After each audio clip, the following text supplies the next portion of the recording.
Hey guys, so I thought while I'm doing my warm-up here before I start my workout, while I'm doing a warm-up, I thought I would talk a bit about dairy alternatives or milk alternatives. So a lot of people drink things like almond milk, soy milk, coconut milk, and so on. And I wanted to talk about whether these are healthy or not. So but first, let's talk about why people avoid cow milk in the first place. Obviously, they avoid cow milk for two reasons. One being you're allergic to cow milk. So that's obviously one situation, and you had an allergy test, and that's a clear message for you to avoid cow milk. And second is an intolerance to cow milk, where you have digestive discomfort.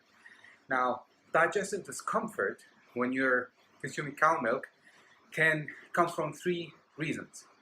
Number one, it's lactose. So lactose is a sugar that is in milk that some people have difficulty in digesting because their body doesn't produce enough lactose enzyme or lactase enzyme to actually break it down. So that's one reason. The second reason is the proteins in milk, such as casein. Some people have trouble digesting casein, so that's another issue for some people. And the third, which a lot of people overlook, is that their digestive system is already damaged, compromised for other reasons, which causes them to have trouble digesting milk. So, for example, if you have intestinal permeability and inflammation, which is caused by things like gluten, grains, inflammatory foods. So these kinds of foods can cause inflammation and intestinal permeability, and they compromise your digestive system's ability to digest some harder to digest foods, including, for example, dairy products and especially milk. Now, things like yogurt, for example, have a lot less lactose. So if you're okay with yogurt, but you're still having trouble with milk, then it's probably a lactose issue. Same thing with cheese. Cheese has very little lactose. So if you're okay with cheese, but you're not okay with milk, then that could be a lactose issue. Now, let's talk about alternatives. So most people will use something like almond milk or soy milk. And in my opinion, these are quite unhealthy for two reasons. Let's take almond milk first. Almond milk is essentially almonds that have been crushed, blended with water, and then you're drinking that water. So first of all, buying almond milk is a very expensive way to get a tiny bit of almond nutrition, because all it is almonds and water, which you can do at home.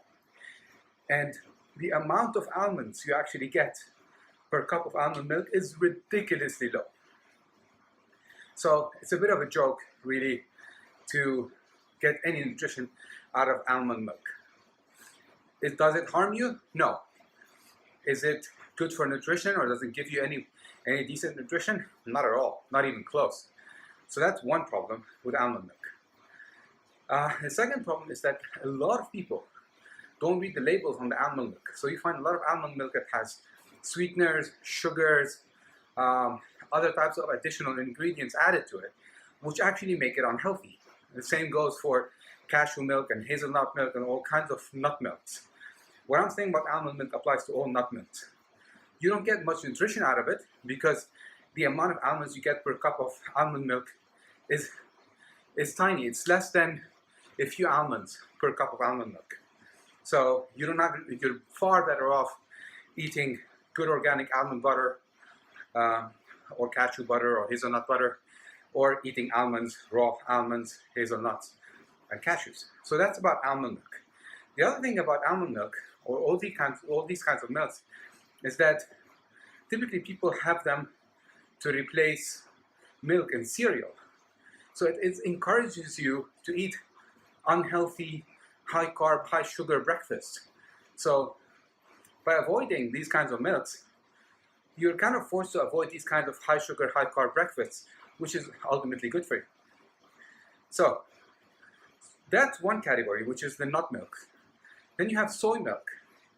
Now, soy milk is a whole different issue because in a lot of studies, soy has been shown to be an endocrine disruptor, which means, or unprocessed soy rather, has been shown to be an endocrine disruptor, which means it messes up with your hormones. It changes the balance of hormones in both men and women. And it affects your body's ability to produce certain types of hormones. So that's obviously a serious issue. Now, you might say that a lot of people eat soy, especially in Asia, and they're perfectly fine, and that's absolutely true. Soy is actually very, very healthy if prepared in the right way. So, if you go to Asia, you're unlikely to find people drinking soy milk and putting soy milk in their coffee or tea. It just doesn't happen. And I've been to Asia plenty of times. People in Asia eat soy that has been naturally processed. So things like tempeh, things like fermented soy, things like tofu, which is cooked. So you have a lot of preparation that goes into soy. Nobody just takes soy, crushes it, mixes it with water, and produces soy milk, and then you consume it.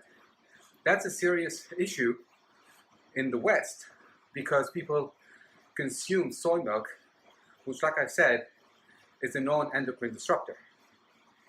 So I am 7 minutes into my warm-up.